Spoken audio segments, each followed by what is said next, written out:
एक बार महाराज जी किशोरी जी आई और ठाकुर जी तो बोली तुम्हें शर्म ना आवे? ठाकुर जी बोले ना आवे।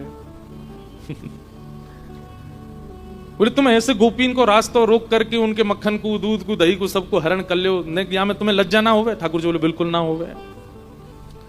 बोले काउ दिना ब्रह्म विधाता मिलेगा ना, बातें कहूंगी कि अगले जन्म में तुम गोपी बन के आई हो और तुम यहां से दही लेके जाया करोगे, मैं तुम बन के आऊंगी, मैं कृष्ण बन के आऊंगी और तब तुम्हें रास्ता में पकड़ के कभी नोचूंगी, कभी तुम्हारे मटकी ने फोड़ूंगी, तब तुम्हें पता चलेगी हमें कितनी पीड़ा होवे। ठाकुर जी बोले अगले जन्म तक काई को प्रतीक्षा करो, कल ही कर लेते हैं। किशोरी जी बोली कल ही कैसे करोगे? बहुत दिन बाद ये प्रसंग याद आया आज। तो ठाकुर जी बोले एक काम करो, अपने सब वस्त्र मुंह को दे जाओ, अपना श्रृंगार मुंह को दे जाओ, मैं कल किशोरी जी बन के आऊंगा और मैं अपनी पीतांबरी, अपनी पगड़ी, अपनो पटका, अपनी वंशी और अपना सब श्रृंगार आपके दो, आप कृष्ण बन के आओ। ठाकुर जी किशोरी जी बोली अकेले अकेले आना? अरे तो है ना मधुमंगल श्रीदामा, जे ललिता बन के आवेगो, ये विशाखा बने। ललिता जी बोली या तो ना दूंगी मैं अपने वस्त्र, ये नहावे ना धोवे।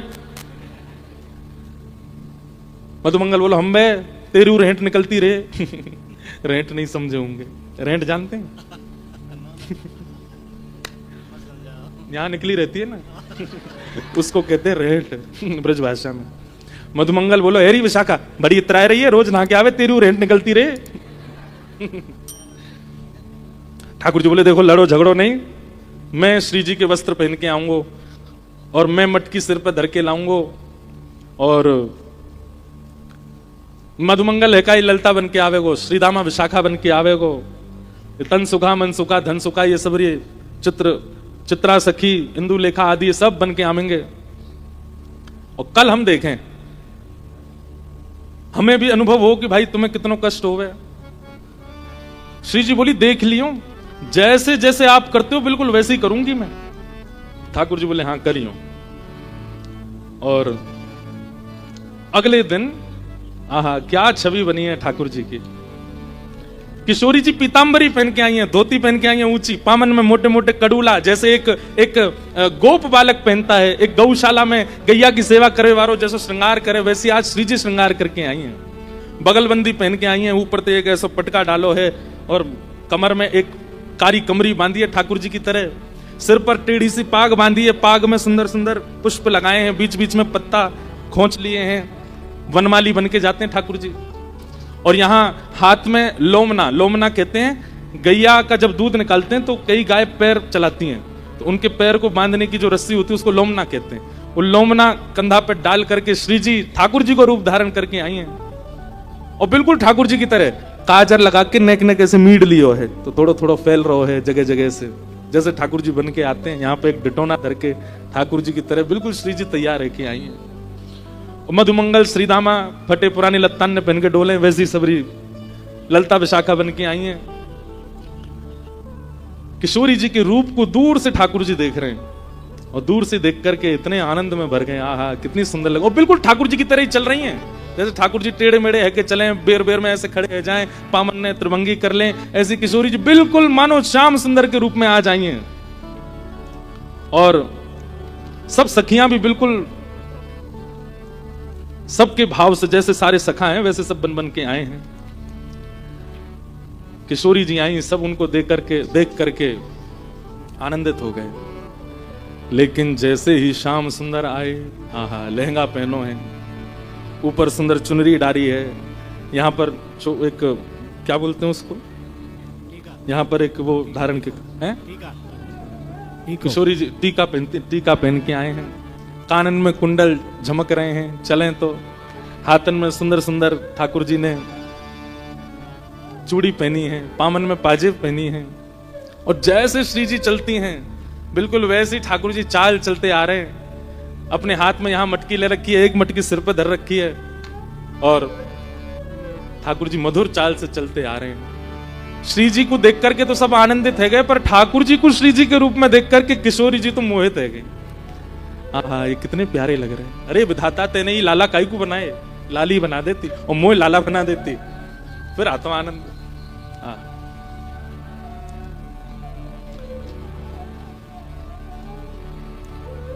हमारे ब्रज में पद गाते हैं। जैसे ही ठाकुर जी निकले, श्री जी कमर पे हाथ धर करके और महाराज ठाकुर जी को देख रही हैं।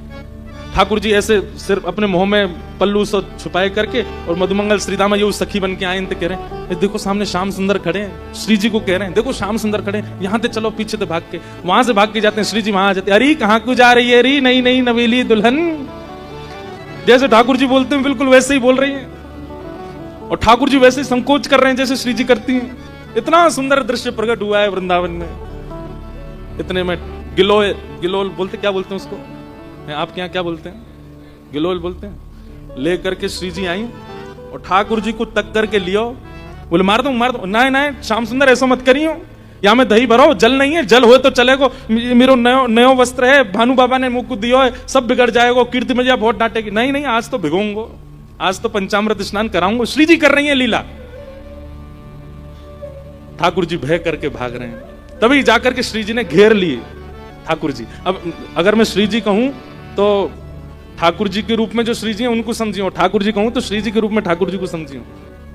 श्री जी ने जाकर के एक सघन वन में घेर लिए ठाकुर जी, और जैसे ठाकुर जी पकड़ करके कभी नोच दें ऐसे नोच रहे हैं, कभी केशन ने खोल रहे हैं, और ठाकुर जी बच बचा के भाग रहे हैं। बोले ऐसे तो ना करूं मैं, बोले अपने रूप में ही रहो, ये बीच में बोलना नहीं, जैसे रहते वैसे ही रहो।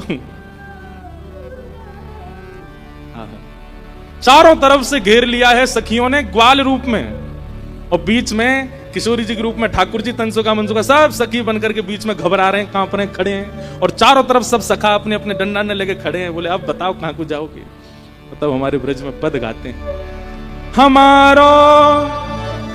श्री जी गा रही हैं, ठाकुर जी के रूप में श्री जी गा रही हैं, और ठाकुर जी से कह रहे हैं हमारो दान दे जारी, हमारो दान दे जारी, नहीं दधी बेक बेवारी, हमारो दान दे जारी, नहीं दध बेच बेवारी, हमारो दान दे जारी, नहीं दधी बेक बेवारी, हमारो दान दे जारी,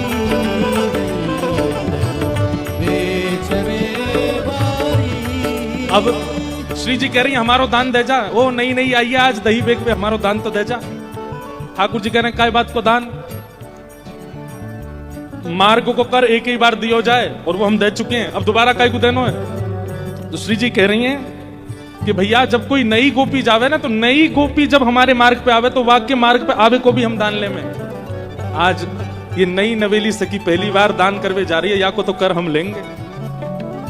आहा, ठाकुर जी कहने कहां नहीं लग रही हूं, नई अगिया नई साड़ी भ्रकुटिया, नई अगिया नई साड़ी, मटुकिया शीश पे भारी, नई अगिया नई साड़ी, मटुकिया शीश पे भारी, नई अगिया नई साड़ी, मटुकिया शीश पे भारी, नई अगिया नई साड़ी, मटुकिया शीश पे भारी। श्री जी कह रही हैं देखो नई साड़ी पहन के नयो नयो सो अंगया को ऐसी बढ़िया लग रही है, और भारी मटकी सिर पे लेके वाकू बचावे के काजे ऐसी संभल के चल रही है। घेर करके श्री जी बोल रही हैं आहा कैसी चाल चले देखो, ऐसी लगे कोई गजगाम नहीं चलती भई आ रही हो। ठाकुर जी को कह रही हैं, ठाकुर जी घूंघट करके अरे छैल छबीले आ गए हो मार्ग में, ऐसे ऐसे दूसरे इनकी नारी इनको देखे करें। ठाकुर जी इतने में हाथ पकड़ेंगे, दूसरे इनकी थोड़े ही हो, आप तो हमारी हो, अपनी इनको तो देख ही सकूं मैं। ठाकुर जी घूंघट करके चल रहे हैं, तो श्री जी कह रही हैं ये घूंघट क्यों नहीं खोले, ये घूंघट क्यों नहीं खोले, ये घूंघट क्यों नहीं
ऐसी श्यामा सखी बनकर के ठाकुर जी दही बेकवे जा रहे हैं, और किशोरी जी ने इतने परेशान किए, इतने परेशान, रोने लगे हाथ जोड़ करके, बोले आज के बाद परेशान नहीं करूंगा, आज माफ कर दो। तब श्री जी ने हृदय से लगाया, बोले नहीं नहीं, ये तो आपको सुख है, आपको विलास है। आप क्या सोचें कि इन गोपीन को मन ना करे कि आप बीच मार्ग में मिलो, इनको भी तो मन करे। ये तो केवल आपको एक लीला प्रकट करके सुख करावे के काजे लीला भाई। ऐसे प्रिया प्रियतम हमारी लीला करें। तो नौका विहार की प्रथम लीला दान से ही शुरू होती है। सब सखियां अपने घर के दूध दही मक्खन आदि बेकवे के काजे यमुना पार गई हैं, और यमुना पार जब गई तो वहां आज कोई खरीदवे वारो नहीं मिलो। ऐसी बारिश है रही होगी, सुनसान पड़ो होगा देखो पार, ऐसी कोई मिलो नहीं। खूब दूर दूर तक घूम आई। और आज एक और लीला भई कि किशोरी जी संग गई हैं। श्री जी हमेशा साथ ना जामे, श्री जी को आवश्यकता ही नहीं है दान करवे की, उनके घर तो भैया राजा की लाली हैं, लेकिन कभी कभी सखियन के साथ सुख लेवे के काजे। और सबसे बड़ी बात, श्याम सुंदर मिलेंगे या हमारे श्री जी जामे। तो जब भी श्री जी जामे तो सखियन को एक चिंता बनी रहे कि कैसे वो करके दही बिके नहीं बिके, शाम एवे तो पहले जल्दी आनो है लौट करके। श्री जी साथ में है। आज श्री जी साथ में गए, यमुना पल्ली पार दही बेकवे के काजे। खूब डोल लिए लेकिन दही नहीं बिको। ऐसे ही शाम घटा छान लगी सब जगह से। ललिता विशाखा बोली भैया आप दही तो बिको नहीं है, दूध घी आदि सब हमारो रह गए हो, अब चलो वापस चले, शाम है रही है और कीर्ति मैया ब्रजभानु बाबा बहुत डांटेंगे, जल्दी चलो। वापस जाने के लिए तैयार भये। जैसे ही जमुना जी के तट पर आए तो या तट पे तो सुनसान हो ही हो, पल्ले तट पे भी कोई नाविक नहीं, कोई मल्हा नहीं, नाव चलावे वारो। एक सुंदर सेज पर बिठा दिए और बिठा करके श्री जी को बोले आप प्रतीक्षा करो, हम देख के हमें कोई नाव मिल जाए तो। ललिता विशाखा दूर दूर तक देखें कहीं कोई नाविक नहीं मिले, इतनी चिंता। श्री जी की लीला में कोई भी अगर रुकावट आ रही हो तो ठाकुर जी को रोंगटे खड़े हैं लगे। ठाकुर जी को पता चल जाए श्री जी को कोई दिक्कत है। मानो श्री जी को मन है लगे कि भाई शाम घन बरसे, ये मेघ बरसने चाहिए तो मेघ बरसते हैं। श्री जी को मन हो कि धूप निकले, सर्दी ज्यादा है रही तो धूप निकलेगी। ठाकुर जी श्री जी के मन की इच्छा पूरी करने में तत्पर रहते हैं हमेशा। प्रेम का यही स्वरूप है, तत् सुखे सुखित्वम। नारद भक्ति सूत्र में श्री नारद जी कहते हैं जिसमें हमारा प्रेमी प्रसन्न उसमें हम प्रसन्न। ठाकुर जी की यही योजना रहती है कि श्री जी को कोई श्रम ना हो। बंधुओं, ये कथा में जो हम प्रेम के सूत्र देते हैं ना, हमारा निवेदन है इनको आप ठाकुर जी से जोड़ा करो। हम प्रेम के सूत्र कही देते हैं, आजकल के लड़का लड़की एक दूसरे को भेजते हैं, देखो महाराज जी क्या कह रहे हैं। ठीक है, संसार में भी उसका लागू, आप उसको लागू कर सकते हो, पर हम उस भाव से नहीं कहते। हम ठाकुर जी और श्री जी के भाव से या हमारे और ठाकुर जी के भाव से कहते हैं, इसलिए उसी भाव में उसको सुना कीजिए। प्रेम का स्वरूप क्या है? आप अगर ठाकुर जी की सेवा घर में करते हैं तो आप अपने सुख से उनकी सेवा मत कीजिए। हमारा आज मन हो रहा है आमरस खाने का तो चलो ठाकुर जी को भोग लगा दो, नहीं। हमारा मन हो रहा है पूड़ी खाने का तो ठाकुर जी को पूड़ी का भोग लगा दो। हमारा मन हो रहा है मैगी खाने का, ठाकुर जी को भोग लगा दो। हमारा मन हो रहा है पिज्जा खाने का, ठाकुर जी को भोग लगा दो, नहीं। ठाकुर जी की क्या इच्छा है? और जब सेवा करोगे तो इच्छाएं प्रस्तुत होंगी, ठाकुर जी की इच्छा प्रकट होगी, मेरो ये खावे को मने ये दो। तत् सुखे सुखे तो। ठाकुर जी के रोंगटे खड़े हैं लगे। ठाकुर जी बोले श्री जी को कोई आवश्यकता है? इतने में ठाकुर जी ने नेत्र बंद करके देखो तो कहा पायो कि पल्ली पार श्यामाजू बैठी हैं बड़ी निराश हताश, और सब सखियां ढूंढ रही हैं कोई नाविक मिल जाए तो नदी पार करें, जमुना जी पार करें। इतने में ही ठाकुर जी ने अपनी छोटी सी नाव निकाली। कितनी बड़ी नाव होगी कि बस लाला और लाडली जी बैठ सकें, इतनी बड़ी नाव है, छोटी सी। और छोटी सी नाव लेकर के मत वाले ठाकुर जी कूद पड़े जमुना जी में, और महाराज नाचते गाते भय चला रहे हैं अपनी नाव। जग नैया हमार, नैया में हम हैं और हम में संसार। कितनी बड़ी बात है। ठाकुर जी कह रहे हैं नैया में हम हैं और हम में संसार। ठाकुर जी में उधर में ही सारा संसार है। नैया लेकर के ठाकुर जी मचल मचल करके कभी इधर को झुके इधर को झुके, कभी पतवार उठा के नाचन लगे, कभी कान पे हाथ धर के जोर जोरते गावे। ऐसी शाम घटा हो रही थी, बिल्कुल यही मौसम था। और मैंने आपको एक बात कही ना कि ये जो वर्ण है ना, यही वर्ण है श्री कृष्ण का। ठाकुर जी काले नहीं है, ठाकुर जी नीले नहीं है, ठाकुर जी श्याम वर्ण के हैं। संध्या के समय जो वर्ण हो जाता है, और विशेष रूप से सावन में काली घटाएं जब बरसती हैं, उस समय जैसा माहौल मौसम हो जाता है, यही श्री कृष्ण का है। पता नहीं क्यों किसी को भय लगता हो बादलों से या वर्षा से, हमको तो बहुत प्रिय लगता है। मन होता है ऐसे ही बस यही मौसम चलता रहे 12 महीने, इतना सुख मिलता है। शाम घटा,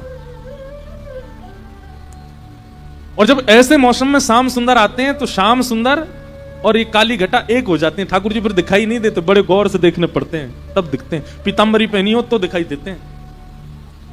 ठाकुर जी नाव लेकर के, अब जमुना जी को भी जल श्याम, ऊपर भी श्याम, और मध्य में नाव चला रहे भी श्याम। ललिता विशाखा ने जैसे ही देखी, और एक नाव आ रही है छोटी सी सामने थे, चला कौन रहे हो है ये दिख नहीं रहे हो, और दूसरे ऊपर से ठाकुर जी ने एक रूप बदल के और आए अपनों। आज ने एक अलग सो ठाकुर जी रूप बदल बदल के छद्म वेश धारण करके आते हैं श्री जी से मिलने। एक तो शाम ऊपर से रूप बदले तो पता नहीं चल रही है, दूर से सब सखी ने देखी, और दूर से ही बुलाने लगी, ओ मलाके, ओ नाप बारे इतकुआ। ठाकुर जी नाच रहे थे, जोर जोर से चिल्लाई, अरे सुनना रोका नहीं, जल्दी सुन ले, ओ मलाके इतकुआ। ठाकुर जी बोले, हम नंद के छोरा, हमको मलाह को कौन बोल रहा है? मलाह को समझे? मलाह बोलते हैं जो नाव चलाते हैं, उनका मतलब वाको बेटा।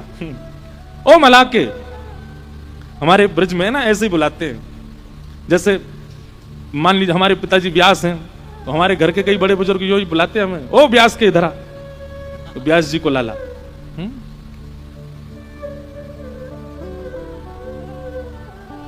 कोई पुरोहित का बेटा तो पुरोहित के इधर आ, मल्लाह के। ठाकुर जी बोले, मोए कौन ने कही मल्लाह को? मैं नंद जी को छोरा ब्रजराज कुंवर कन्हैया, मुंह को मल्लाह को बोल ले। ठाकुर जी बोले, तू मल्लाह की? ललिता विशाखा बोली, जे का बोल लो भैया? अरे नाव ले जाए यहाँ पे, हमें पार कराए दे। ठाकुर जी बोले, पहले तो सम्मान से बात कर, हमते हम मल्लाह के ना है, नंद जी के छोरा हैं, और जो नाव हमारे पिताजी ने हमारे काज बना के दी है, या मैं कोई यात्री ने पार करावे वालों मेरो काम नहीं है। जब मेरो मन होवे या मैं बैठ के अकेलो यमुना जी में भ्रमण करूं, बोल रही है ज्यादा। ठाकुर जी बोली, ललिता जी बोली, अरे जी तो बुरो मान गो भैया। विशाखा बोली, प्रेम से बात करो, देखो दूर दूर तक नाव नहीं मिल रही है एक भी, श्री जी को पार पहुंचानो, शाम है गई है, कीर्ति मैया डांटेंगी। ललिता जी प्रेम से, ओ मल्लाह के इतकू आजा। प्रेम से बुला रही है। ठाकुर जी बोले, यो कह, ओ नंद के इतकुआ, तब आऊंगो। कई नंद के, ओ यशोदा के इतकू आजा। ठाकुर जी धीमे धीमे अपनी नाव लेकर के पहुंचे। कहा बात है, काई को बुलाए हो, मैं बताओ। बोले, भैया हम सब सखी दही बेकवे के काजी आई हैं, और हमारी तो चिंता नहीं है, हम तो कैसे पहुंच जाती, थोड़ी प्रतीक्षा कर लेती, पर हमारे साथ में कीर्ति किशोरी वृषभानु जी की लाली श्री राधा रानी। राधा रानी नाम सुनते ही आंख खुल गई, कान खड़े हो गए, उठ बैठे। बरसाने वाले वो भानु बाबा की लाली? बोले, हाँ। कहाँ है? पीछे बैठी हैं। हाँ तो उन्हें भेज दो, उन्हें बैठा दो, ले जाऊंगा, पार कर दूंगा उन्हें। ललिता विशाखा बोली, हम 8 और हैं संग में। ठाकुर जी बोले, मेरी नैया देखी तुमने नेक्स्ट सी, या मैं बैठा हूं, बच्ची कुछ जगह में वो किशोरी जी बैठ जाएंगी, तुम्हें कहां बैठाऊंगा? ऐसी धाम धुल्ला सी मोटी मोटी, डूब जाएगी मेरी नाव। ललिता विशाखा बोली, एक तो तमीज से बात कर, हम थे। बोले, जैसा रूप तुम्हारा वैसे तो बोलूंगा। विशाखा जी बोली ललिता को किनारे ले जाके, बोले, देख नाव तो छोटी है या या मैं इतनी तो आना पाएंगी, लेकिन तुम कैसे करके श्री जी को या में बैठाओ, और जैसे ही या की नाव आगे बढ़ेगी, दौड़ के हम चढ़ जाएंगे, फिर बीच में आ जाएगी ना, फिर कहां उतारे वो, और नेक दूर जाके यही धक्का दे देंगे, हम ले जाएंगे नाव है। ललिता बोली, नहीं ऐसा तो नहीं करेंगे, पर हाँ कूद जरूर जाएंगी, नाव में हम लटक जाएंगे सबरी। ललिता विशाखा बोली, अच्छा नहीं ठाड़ो रहे, हम आ रही हैं श्री जी को लेके। श्री जी के पास गई, हे किशोरी जी, एक छोटी सी नाव मिल गई है, नाव चलावे वारो ने बोले ज्यादा है ने थोड़ा सा बाकू सहन करना पड़ेगा पल्ली पार तक, लेकिन अभी और कोई चारो नहीं है, छोटी सी नाव है, आपको नेक श्रम होएगा, आप वहां में बैठ जाइयो, वो जैसी नाव लेके नेक भीतर जाएगा पीछे तो हम कूद पड़ेंगे। श्री जी बोली कूद जरूर जाइयो, कहीं पता चलिए अकेलो ही मुझे लेगो कहीं पे, फिर क्या होएगा? उन्हें आप वहां की चिंता मत करो, हम आ जाएंगे। आहा, जैसी किशोरी जी आई, ठाकुर जी तो ऐसे शर्मान लगे जैसे कोई रिश्ता वारे आ गए हों। विशाखा जी बोली देख कितनो इतरा रहो, देख या कि मोह देख कैसो हंस रहो नीची नजर कर करके। किशोरी जी जैसे ही आई, किशोरी जी बोली मोह तो या के हाव भाव बढ़िया लगना है रे, ये भैया नाविक है कि कोई रिश्तेदार है, देखो कैसे शर्मा रहा है। बोले नेक सह लो, अभी कोई और उपचार तो है नहीं, बैठ जाओ नेक नाव। किशोरी जी जैसे ही आने लगी नाव की ओर, ठाकुर जी रुको रुको रुको रुको, छोटी सी मेरी नाव है, मैं ऐसे यहां में चढ़न नहीं दूंगा, पहले पाम दूंगा आपके। ललिता विशाखा बोली हम धो देंगे। बोले नहीं, मुझ कोई पे भरोसा नहीं, मैं धोऊंगा। अरे भैया ये भानु जी की लाली हैं, इनकी आज तक हमने चर्चा ही सुनी है, ये मेरी नाव में बैठेंगी, पहले मैं इनके पाम धोऊंगा, पाम साफ करूंगा, बिल्कुल स्वच्छ जब हो जाएंगे तभी नाव में बैठ। ललिता जी बोली स्पर्श करने की सोचियो भी मत। ठाकुर जी ने तुरंत पतवार उठाई अपनी नाव में, ठीक है तो फिर आती रही हूं, मैं जा रहा हूं। विशाखा बोली नेक रुक जा यार, अभी मत बोले ऐसे यार, बुला ले यहीं पे। अच्छा आजा आजा, धोले धोले धोले पाम धोले। ठाकुर जी फिर से नाव लेके आए, उतर करके आए, एक गड्ढा किया और वहां में किशोरी जी के चरण पधरा दिए। बोली अब यहीं खड़ी रही हूं, मैं पाम धो लूं। ठाकुर जी अंजलि में जल भर के लावे और किशोरी जी के चरणन में डालें, अपने कोमल हस्त कमल से उनके चरणन को धो रहे हैं। ललिता जी कह रही हैं धीरे धीरे, जोड़ते नहीं। बोले मोह मत सिखाओ, चरण धो रहे हैं। किशोरी जी थोड़ी सी ऐसे डगमगा रही हैं, एक पांव रखो है गड्ढा में, दूसरा ऊपर है। तो ठाकुर जी बोले अरे ऐसे हिलका गिरो, तुरंत हाथ पकड़ के अपने सिर पर यहां पकड़ो। ललिता जी बोली ये तो ऐसी मनमानी कर रहा हो भैया अपने आप ही, या तो राम अवतार में केवट ने मनमानी करी या कृष्णा अवतार में ठाकुर जी केवट से ही सीख के आए हैं, अपने भक्त से ही सीख करके आज श्री जी पे इंप्लीमेंट कर रहे हैं, अप्लाई कर रहे हैं। श्री जी सिर पकड़ के खड़ी हैं और ठाकुर जी चरण धो रहे हैं। आहा, बोले बताई तो ही हमने, हमें ना चढ़न देगो ये, आप या को हाथ पकड़ के चढ़ो, जैसे नौका नेक भीतर जाएगी। अब यहाँ तो देखिए ऐसा घाट है, तो हमारे वृंदावन में कैसा है, रेत है, पत्थर नहीं है, तो ऐसे रेत बीच में यमुना जी दोनों तरफ रेत है, तो नाव जो है वो रेत से अटक करके ही खड़ी। किशोरी जी बैठ गई। ठाकुर जी बोले हाँ सुनो रही सबरी, धक्का लगाओ नाव में बीच में कर दो, फिर मैं छोड़े आऊंगा इन्हें पल्ली पार, तो तुम आती रही हो अपने आप। सब सखीन ने नाव पकड़ करके जैसे धक्का दिया और रेत से उतर करके नाव जैसे ही जमुना जी में जान लगी, जैसे ही जमुना जी में पहुंची ठाकुर जी ने पतवार लेकर के चलानी प्रारंभ करी। इतने में ललिता विशाखा इंदुलेखा चित्रा सुदेवी सावरी वहां में ऊपर चढ़ गई, कूद कूद करके, कोई जगह नहीं बची है वहां पे, फिर भी चढ़ गई। ठाकुर एक कहा कर रही हो, कहा कर रही हो? बोले अब बैठो रे चुपचाप। ठाकुर जी बीच में बैठे, यहाँ पे बैठ गई, यहाँ बैठ गई, एक दो गोद में बैठ गई, पीछे बैठ गई, आगे बैठ गई, सब बैठ गई वही में, छोटी सी नाव में। ठाकुर जी बोले मैं धक्का दे दूंगा सबरीन ने, क्यों चढ़ गई हो, मेरी नाव डूब जाएगी। बोले अब चुपचाप बैठो रो, धीमे धीमे पार कर दे। श्री जी अकेली जाएंगी मानते, अरे मैं छोड़े या तो इन्हें परेशान। बोले तो काय हम, तू काय को जाएगा, हम जाएंगे। ठाकुर जी बिछ के बैठे हैं, सामने किशोरी जी मंद मंद मुस्कुरा रही हैं। ठाकुर जी बोले खीर में नमक को डेला आ गया बीच में, बढ़िया चल लो, सब कूद पड़ी है, कोई पाम लटका के बैठी है, कोई ऐसे पकड़ के बैठी, सब बैठ गई वही में। ठाकुर जी धीमे धीमे नाव चला रहे हैं। चलाते चलाते चलाते ठाकुर जी अचानक से पतवार बीच में धर दें और दोनों पाम ऊपर ऐसे पधरा करके और जैसे लेटवे की स्थिति में है गए। ललिता विशाखा आदमी अब काय पुना चला रहा भैया, क्या है वो? बोले थक गो मैं, इतनी भारी है ये मेरी नाव, कैसे लेके जाऊं, थक गऊ मैं। भैया अभी मत थके, नेक दूर और छोड़े आप, फिर थक जाइयो ना, मैं तो थकूं, तुम जानो ना मैं बहुत लालू अपनी मैया पिता को, मोह पलकन पे धरे सब, और जन कहां ते आ गई है, जन कौन की छोरी हो सबरी हो, मुझे इतनी परिश्रम करवा रही हो तुम। वृंदावन में कोई ये पता चल गई ना कि मैंने इतना परिश्रम किया, ढूंढ ढूंढ के तुम्हारे घर में ढूंढेंगे और फिर तुम्हें दंड देंगे सबरे।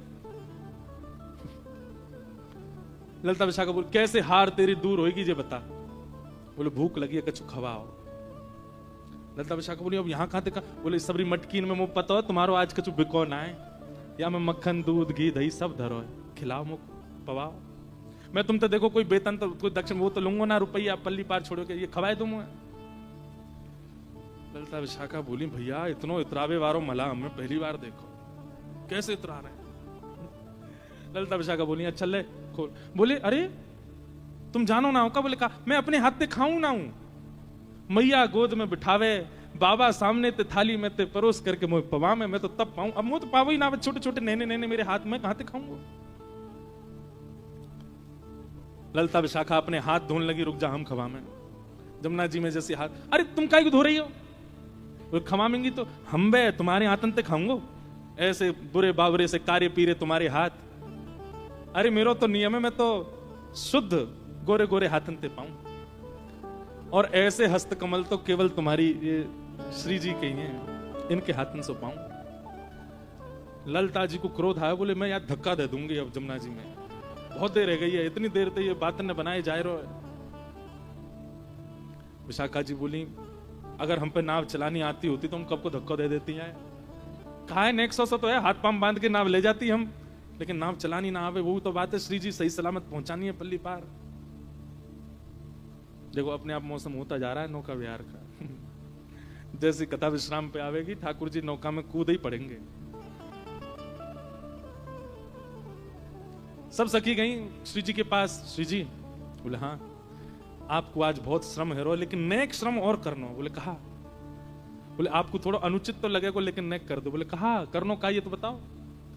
बोले दूध घी मक्खन जो हमारो है का है ये याकूब पवानो है अपने हाथन से। श्री जी बोली तुम्हें नेक श्रम नहीं आवे? जन कौन है, कौन को छोरा, जन कहां ते आगो यहाँ पे, अभी तक कोई पहचान नहीं पाया कि श्याम सुंदर है, और मैं अपने हाथन से पवाऊंगी है।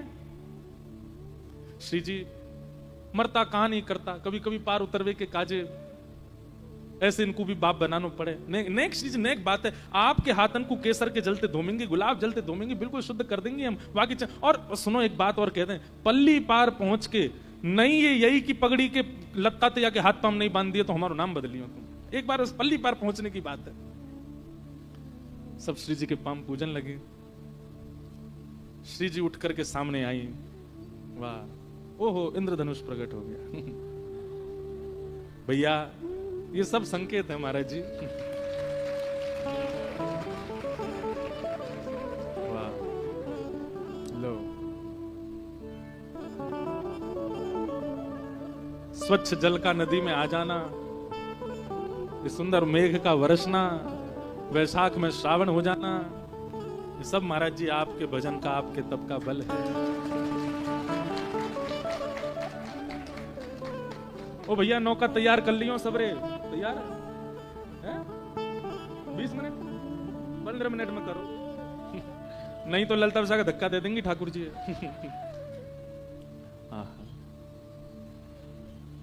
श्री जी सामने बैठ गई, भौं चढ़ा रखी, इसको देख लियो अब देख लियो बस। और बड़े बेमनते हाथ बोल रही हैं मटकी में, और मक्खन निकाल करके ठाकुर जी तो अपलक नेत्रन से श्री जी को देख रहे हैं, एक एक छवि देख रहे हैं। और ऐसी संध्या है रही है, ठाकुर जी दिख नहीं रहे, पल्ले पड़ नहीं रहे, और श्री जी ऐसे निकालें और ऐसे करें, हाथ प्रेम से ठाकुर जी पा रहे हैं।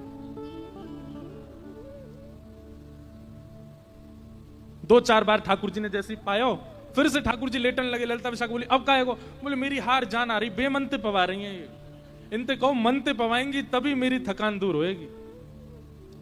श्री जी बोली तो कैसे मनते पवाऊं तेरे आगे, यूं हाथ तेरी थोड़ी पे धर के और बड़े हाथ बात जोड़ के ऐसे पवाऊं? बोले हाँ ऐसे पवा। श्री जी प्रेम से पवा रही हैं, जबरदस्ती हंस रही हैं, जबरदस्ती, अरे नहीं और खा लो, अरे नहीं दही भी पाए लो, नहीं ये खा लो। ठाकुर जी नहीं नहीं नहीं इतना नहीं, इतना ना पानो। बोले नखरे और कर रहा हूं ऊपर ते, प्रेम से पा लियो। श्री जी उठ गई, बोले अब तेरा पेट भर को भैया अब ले चलो मैं पल्ली पार। ठाकुर जी ने फिर पतवार उठाई, फिर से चलान लगे। चलते चलते चलते चलते चलते फिर से बीच में ठाकुर जी ने पतवार रोक दी, फिर ते पाम ऊपर किए। सब बोली अब कब है? बोले पेट भर को अब नींद आ रही है मुझे, अब तो मैं सोऊंगा। तुरंत ठाकुर जी वहीं पर नेक्स्ट इसी जगह में ही लेट गए, अपनी स्वापी उतार करके भीतर वहीं तकिया से बनाई वहां पे। अरे भैया तू पल्ली पार जाके सो जाइयो, हमें पार कर दे, बीच नदी में तेने नाव रोक रखी है।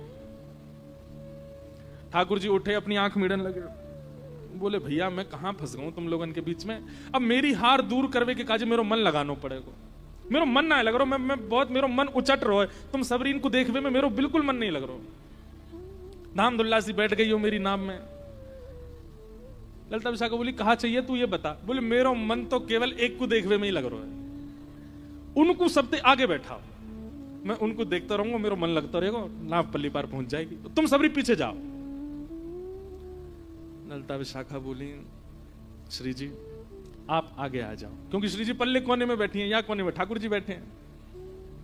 श्री जी बोले काय को ने देखेगा आपको। श्री जी बोली तुम्हें शर्म नहीं आ रही है, कैसे शर्म करवा रही हो मोते, कहां धूप की नेक किरण भी मेरे ऊपर आ जाए तो तुम सबरी अपने आप ऐसे सब प्रयोजन करो, नेक भी मुझे श्रम नहीं होना चाहिए, और आज कोई मनचलो व्यक्ति कछु भी कर रहा हो और तुम सब में मुंह को आगे कर रही हो। ललिता जी बोली आप भूल गई, पल्ली पार पहुंचने की बात है, बस वहां तो यार हम देख लेंगे, बस वहां तक आपने बैठ जाओ। श्री जी उठ करके आए, सामने आकर के बैठ गए। ठाकुर जी बोले अरे सुनो, इनते यों कह दो मेरी ओर देखें, और खूब मंद मंद मुस्काती भाई देखें, बीच बीच में शर्मा जाएं तब चलेगी ना। आहा, श्री जी ने एक देख लो। ललिता विशाखा बोली एक काम कर ले, तू हमें देख ले, हम तो सिहा सिहा के देखी, खूब शर्माएंगी, तू जैसो कहेगो वैसो करेंगी, तो देख के मुस्का जाएंगी, तो देख करके आंख मार देंगी, तू जैसो कहेगो हमें देख ले। ठाकुर जी बोले हम बे यमराज ना देख लूं, तुम तो सुंदर होएगा वो, तुम्हें तो ना देखूंगा। ऐसे ठाकुर जी की लीला किशोरी जी देख रही हैं ठाकुर जी, और जैसे ही किशोरी जी ने ठाकुर जी के नेत्रन में देखो, नेत्रन की वो चंचलता देख करके किशोरी जी पलक झपकना भूल गए। अब पहले तो जानबूझ के मुस्कुरा रही थी, पर अब अपने आप प्रसन्नता सी आ रही है, रों पुलकित से हो रहे हैं, और ये दृश्य देख के ललिता विशाखा को बड़ी चिंता हो रही है। बोले भैया ही कुछ जादू टोना वारो लग रहा, देखियो यानी श्री जी अपने बस में तो ना कर नहीं। अब ललिता विशाखा आगे श्री जी की आंखन के आगे हाथ धरे तो श्री जी हटा, में बोले हटो देखन दे। बोले श्री जी जन कौन को छोरा है, कहां ते आवे, इतना मत देखो, नेक बस पार है वे तक की देखना। बोले नहीं नहीं देखन दे। श्री जी के इस प्रेम उन्माद, श्री जी समझ गई ये कोई और नहीं है, निश्चित ही कोई श्याम सुंदर आज छद्म वेश धारण करके आए। अचानक से पता नहीं कहा भैया ठाकुर जी ने पलक झपकी। जैसे ही ठाकुर जी ने पलक झपकी, उनका नाम है कृष्ण, करशतीति कृष्ण। अगर उन्होंने नेत्रों में नेत्र भर के देख लिया तो आप मूर्तिमंत हो जाओगे, अगर उन्होंने अपनी एक उंगली से स्पर्श कर दिया तो आप मूर्तिमंत हो जाओगे, उन्होंने कान में एक स्वर बोल दिया तो आप कुछ कर नहीं पाओगे। ये ठाकुर जी का स्वरूप है। ठाकुर जी ने जैसे नेत्र अपने बंद किए, किशोरी जी का ध्यान टूटा। अरे ललिता, मुझे तो ऐसा लगे कि कछु जान तो दिखे, अभी आने मेरा ऐसा वशीकरण कियो, मुझ को यही में श्याम सुंदर दिखने लगे। ललिता जी बोले अरे नहीं नहीं, श्याम सुंदर थोड़ी है, वो तो बड़े प्यारे हैं, बड़े सुंदर हैं, बड़े ऐसे हैं। बोले वही तो मैं कहूं, पता ना यहाँ में क्यों मेरी आसक्ति सी भई। अभी थोड़ी देर बाद ठाकुर जी ने फिर पतवार धर दी। ललिता विशाखा बोली अब कहा भयो। बोले देखो मेरे नहने नहने हाथ हैं, पतवार चलाते चलाते थक गया हूं मैं, और अब मेरी थकान ना तो मक्खन ते जा रही और ना इनके दर्शन ते जा रही, अब तो एक ही काम होगा। बोले कहा मुंह पे एक मंत्र आवे, पर वह मंत्र को जब तक मैं कोई के कान में नहीं पढ़ूंगा तब तक वह मंत्र को कोई प्रयोजन नहीं, और वह मंत्र की ऐसा प्रभाव है कि वह मंत्र के बोलते ही नाव अपने आप चलने लगेगी, लेकिन वह मंत्र को मुंह कोई कुछ सुनाना पड़ेगा। ललिता जी बोले ले सुना। ठाकुर जी बोले पहले मैल साफ करके आपने सुना, तेरे कान में ना बोलूंगा, बोलूंगा तो इनके कान में। विशाखा जी बोली इतना समीप आवेगो तू? बोले हाँ, वो तो कान में गुरु मंत्र की तरह बोलूंगा तभी काम होएगा। अंत में किशोरी जी से कही, बोले कछु कहेगो कान में सुन ले, और कछु ज्यादा बोले तो धक्का दे दियो यार, अब तो दे ही देंगे हम, चाहे कैसे पतवार में लटकती झटकती पहुंचा देंगे, अब के ज्यादा बोलो तो यार धक्का दे देंगे। किशोरी जी ने अपनो कान आगे कियो और ठाकुर जी नेक समीप गए हैं, अपने अपने अधर को स्पर्श किशोरी जी के कर्ण से करा करके ठाकुर जी बोले हे कृष्ण मनोहारिणी। कृष्ण मनोहारिणी शब्द सुनते नेत्र सजल हो गए, प्रेम पुलकित हो गई श्री जी। तुरंत हाँ कृष्ण मुख से शब्द निकला, सब सखियां अचंभित हो गई। बोले कहां कृष्ण? अरे बोले यही, ये कोई और नहीं है, श्री कृष्ण है, अपने रूप में आओ। तुरंत ठाकुर जी ने अपनी पाग हटाई और ऊपर जो जो वस्त्र पहन रखे सब हटाए, श्याम सुंदर मध्यस्थ प्रकट हो गए। आहा, वृंदावन अंतर ध्यान हो गया, सारे घाट अंतर ध्यान हो गए, यमुना जी में प्रेम पुलकित होकर के सुंदर सुंदर कमल प्रकट हो गए। सुंदर सुंदर मछलियां अपने मुख को बाहर निकाल करके मानो जैसे स्वर प्रकट करने लगी हों। वो छोटी सी नौका एक मणिमंडित नौका के रूप में प्रकट हो गई। सब सखियां हाथ में वीणा लेकर के, वेणु लेकर के, वाद्य लेकर के सुंदर कीर्तन करने लगी। श्याम सुंदर और किशोरी जी दोनों एक दूसरे का गाढ़ आलिंगन करते हैं और मानो जैसे दोनों एक हो जाते हैं। हमारी तरह जड़ स्वरूप नहीं है ठाकुर जी का, चैतन्य है, इसलिए एक दूसरे में विलीन होने लगे, एकाकार रूप प्रकट होने लगा। बोलो